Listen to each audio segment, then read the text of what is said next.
In adversarial power dynamics, one side's deterrence is perceived by the other as aggression. So, it is between the United States and Iran. Iran will never again have carte blanche to dominate the Middle East, Secretary of State Mike Pompeo vowed this week. Washington's threat of unprecedented financial pressure is not likely to change Iran's strategic calculations, analysts say. Rather, it may backfire, prompting Iran to double down in the belief that it needs to enhance its deterrence against new dangers. Mr. Pompeo promised the U.S. will crush Iranian proxies and impose the strongest sanctions in history, in order to block Iran's quest for a regional hegemony. The view in Tehran, says Nasser Hadian, a political scientist there, is that Iran is trying to create an effective deterrent in Syria and Lebanon, and that the U.S. is looking for regime change. But other voices are also being heard. To minimize the risk of escalation, argues Iran Etzion, an Israeli analyst, Israel may have to accept that its stated goal of denying Iran any and all military entrenchment in Syria is unachievable. K. and Barziger, another Tehran analyst, says Iran, too, must balance its aims and threat perceptions to avoid war. New U.S. demands that Iran reduce its dominant influence in the Middle East could not have been more explicit, nor more clearly underscored Iran's status as a regional superpower capable of shaping events on the ground like no other local actor. No more cost-free expansions of Iranian power. No more, Secretary of State Mike Pompeo vowed this week.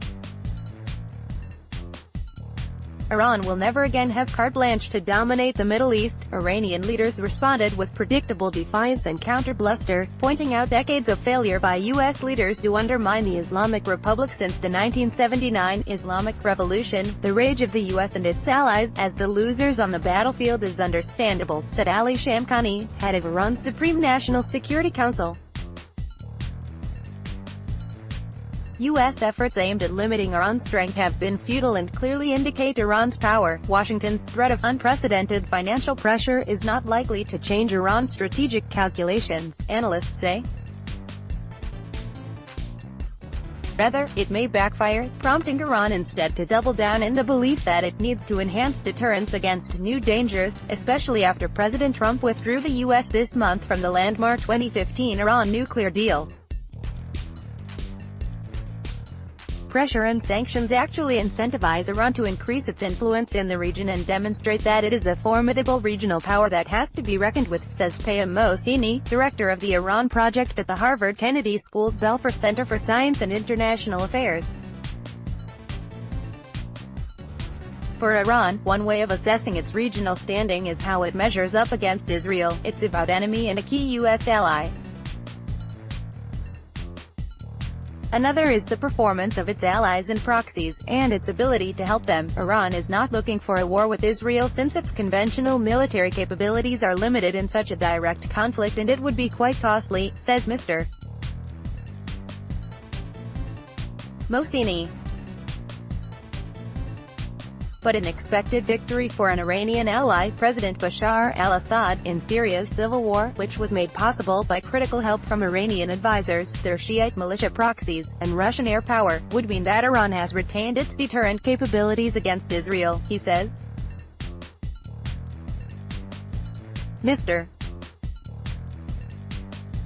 Pompeo promised that America will crush Iranian proxies and impose the strongest sanctions in history, in order to block Iran's quest for a regional hegemony, and to counter destabilizing activities that he said threaten the U.S. and allies like Israel. Pompeo's 12 demands require Iran to dismantle the self-styled axis of resistance it leads to confront the U.S., Israel, and Saudi Arabia, withdraw forces and advisors from Syria and Iraq, cut support for proxy forces from Lebanon to Yemen, and neuter its missile program. Iranian officials have been uniform in their derision of the new U.S. strategy. Iran's missile and defensive capabilities are essential components of our deterrence, Iran's defense minister Amir Hatami said Wednesday. If our enemies want to increase the pressure on us, our determination to bolster our defensive capabilities will only grow. Iranian Defense Minister Amir Hatami listens during the Conference on International Security in Moscow, Wednesday, April 4, 2018. Despite the defeat of the Islamic State in Syria, he said, the region remains unstable.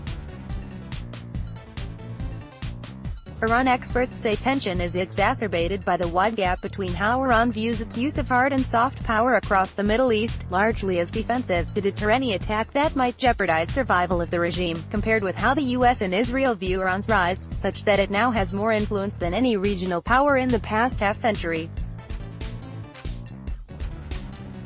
For example, where the White House and Israel see Iranian encroachment up to Israel's borders on two fronts, in Syria and Lebanon, as an offensive menace that could trigger a war, Iran sees itself creating a deterrent to attack by the far stronger Israeli and U.S. conventional forces. Iran is trying to create an effective deterrent in Syria and Lebanon, says Nasser Hadian, a political scientist at Tehran University. It is not a projection of power. It is not expansionism. If we lose the deterrent that we have against Israel, that would very much jeopardize our security, says Mr. Hadian, adding that he expects little change in Iran's Middle East policies. The perception is that the U.S. is looking for regime change. Decisions are going to be made on the security considerations of Iran, not what Trump would say or do, says Hadian. Hardliners in Iran think exactly the same way that Trump would think, that you have to stay strong, we have to challenge the U.S. wherever we can, we have to make an effective deterrence against the U.S., and then the U.S. strategic calculus would be different, he adds. Ehud Yari, an Israeli strategist with the Washington Institute for Near East Policy, writes in a recent analysis in the American interest that the Islamic Revolutionary Guard Corps (IRGC) is determined to transform Syria into a platform for a future war against Israel, but that Iran is in no hurry to have a confrontation. Its leaders, he adds, seem to have abandoned for the moment their earlier plans to deploy Hezbollah and other militias close to the Golan frontier, due to a series of Israeli airstrikes.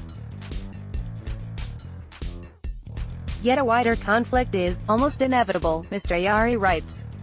For Israel, Iran's alliances and infrastructure in Syria represent a major strategic failure with far-reaching implications, he says. Israel is faced not only with a preserved Assad regime, a vital ally to Iran and Hezbollah, but also with the emergence of Iranian military power next door. The U.S. demands are a familiar wish list that Iranian leaders have heard from successive presidential teams. But never before has Iran been in such a position of influence, hard-won on the back of the years-long anti-ISIS fight in Iraq and Syria, and the apparent retreat of U.S. leadership during the Obama era. But using force to balance competing threat perceptions and create red lines is a dangerous game. In February, for example, Iran sent an armed drone flying into Israel, which shot it down, but then Israel, in a strike on Iranian positions in Syria, lost one of its own F-16 jet fighters to a fusillade of Syrian anti-aircraft missiles, prompting a further Israeli response that damaged Syrian air defenses. Iran later vowed revenge for a mid-April Israeli airstrike against an Iranian drone unit at the T4 base inside Syria, which killed 7 Iranians from the IRGC. 2 weeks ago, Israel accused Iran of firing 20 missiles toward Israeli-held territory on the Golan Heights. This week it updated that number to 32, which did little reported damage since only 4 reportedly made it across the border and were shot down by Israel missile defense systems. That prompted a wave of Israeli airstrikes against 20 Iranian targets in Syria, which Israeli Air Force commanders say resulted in 100 Syrian anti-aircraft missiles fired at Israeli planes, and the subsequent destruction of 5 Syrian missile batteries. Israeli officials initially said the airstrikes hit 50 targets and destroyed a substantial portion of Iran's military infrastructure in the country. Iran denied any significant losses, and neither side has presented much evidence about the incident. But rhetoric in the aftermath pointed to the ever-present risk of escalation. Iran would step up its missile capabilities day by day so that Israel, this occupying regime, will become sleepless, and the nightmare will haunt it that if it does anything foolish we will raze Tel Aviv and Haifa to the ground, said the hardline Ayatollah Ahmad Khatami, as he led Friday prayers in Tehran shortly after the Israeli strike. But away from the bombast, other voices are also being heard. To minimize the risk of escalation, argues one Israeli analyst, Israel may have to curtail its own aims regarding Iran's presence in Syria. Israel's stated goal of denying Iran any and all military entrenchment in Syria is unachievable, says Iran Etzion, a former member of Israel's National Security Council and head of the Forum of Strategic Dialogue in Tel Aviv. In an analysis published by the European Council on Foreign Relations (ECFR), Israel will have to deploy a complex array of overt and covert military capabilities and smart diplomacy to meet the challenge, writes Mr. Etzion, or it risks uncontrolled escalation into the kind of interstate war unseen in the Middle East since 1973. Get the Monitor stories you care about delivered to your inbox. Iran also must balance its aims and threat perceptions to avoid war, says K.N. Barziger, director of the Institute for Middle East Strategic Studies in Tehran. In a parallel analysis published by ECFR, Tehran is keen to avoid major escalation with the Israelis and careful about establishing military bases in the south of Syria, close to Israel, writes Mr. Barziger. Such escalation would challenge Iran's main justification for its presence in Syria, battling terrorist groups. Instead, Iran is confident that it can maintain a balance of power using asymmetric means, such as relying on allied forces like Hezbollah and unconventional tactics that don't result in face-to-face showdowns.